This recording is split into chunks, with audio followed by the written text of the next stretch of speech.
Je vous le répète encore, qui est responsable? Quand un seul fleuve, la Sirva, empêche que quelqu'un quitte Mansilla vers l'arrière en saison pluvieuse, pendant combien d'années on n'a jamais pu faire un seul pont sur la Sirva pour les permettre de communiquer avec le Burkina? Prenez la carte, vous regardez, cette zone est encerclée par un fleuve, la Sirva. Qu'avons-nous fait? Du côté de Tankwalou, j'ai écrit encore un rapport que j'ai remis au haut-commissaire quand j'étais là-bas, pour que les gens fassent pardon pour faire ne serait-ce qu'un pont entre Tankwalou et le reste. Qu'avons-nous fait? Mais posons-nous les questions. Nous sommes responsables du malheur qui nous arrive. Si on ne change pas de manière d'être, ne croyez pas que nous allons être là encore, dans ces salles climatisées à nous regarder. Non. Non. D'autres ne peuvent pas être là à souffrir pendant que d'autres sont dans un luxe insultant.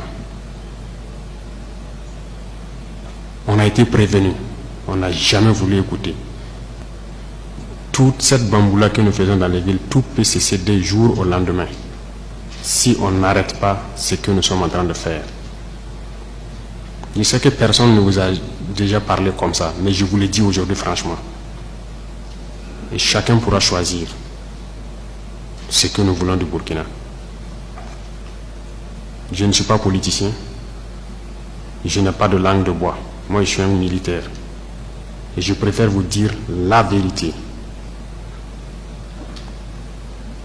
Chacun est libre de prendre ou de laisser.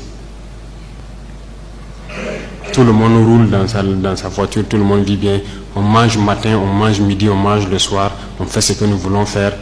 On est libre de parler, de dire ce que nous voulons. C'est la démocratie, c'est le droit, c'est tout. C'est tout ce que nous connaissons à Ouagadougou. Mais allez-y les voir, les enfants qui ont la peau sur les os. Allez voir les vieillards qui meurent de faim. Allez voir ces femmes qui ne peuvent plus allaiter parce qu'elles n'ont plus rien dans le sein. Allez les voir, ne faisons pas semblant. Si nos journalistes n'ont pas le courage d'aller sur le terrain et vous ramener ces genres d'images, parce qu'on veut laver l'image du Burkina, je vous dis que c'est faux, ça existe. Quand je vous parle des gens qui mangent l'herbe, celui qui veut contester, je l'amène demain à les voir. Ça continue, ça n'a même pas cessé. Parce qu'on a pu ravitailler certains villages, mais d'autres pas encore, on est toujours en route. Aucun civil ne peut daigner même soutenir aussi avec des camions pour qu'on puisse être solidaire vis-à-vis de ces populations-là. C'est quelle intégrité? C'est quoi l'intégrité? Burkina Faso, c'est quoi? C'est ça qui nous a révoltés. Et on est toujours révoltés. Tant qu'on ne va pas soigner les maux de ce pays-là, on sera toujours révoltés. Pour l'instant, on a pu, dans l'armée quand même, réaliser quelques camions et transporter les vivres avec nos propres moyens, bien qu'on a loué d'autres même ajoutés, vers des populations qui mouraient de faim. Et même dans cette location, j'ai vu qu'il n'y a aucune pitié. Des citoyens savaient que c'est pour aller là-bas, mais ils sont restés sur des tarifs. C'est pour dire que la solidarité a disparu au Burkina.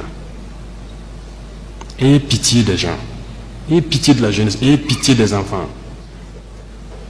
Qu'est-ce qu'ils ont fait ces villageois-là pour que quand le soleil tombe, eux ils se retrouvent dans les grottes, dans les arbres, ils quittent le village. Et le matin ils se pointent, ils regardent pour voir si tout va bien avant de revenir. Ils dorment dans la brousse, ils ne peuvent pas dormir chez eux. On ne vous dit pas ces vérités, c'est la réalité du Burkina comme ça. On ne voit que nos villes. Nous sommes responsables de ce qui nous arrive. Et nous serons entièrement responsables de ce qui va suivre. Soit c'est du bon ou c'est du mauvais, ça dépendra de nos comportements dans le futur. Chacun n'a qu'à donner le meilleur de lui-même. Et je pense qu'on peut y arriver. Je suis optimiste, j'ai foi. Et Inch'Allah, on va y arriver.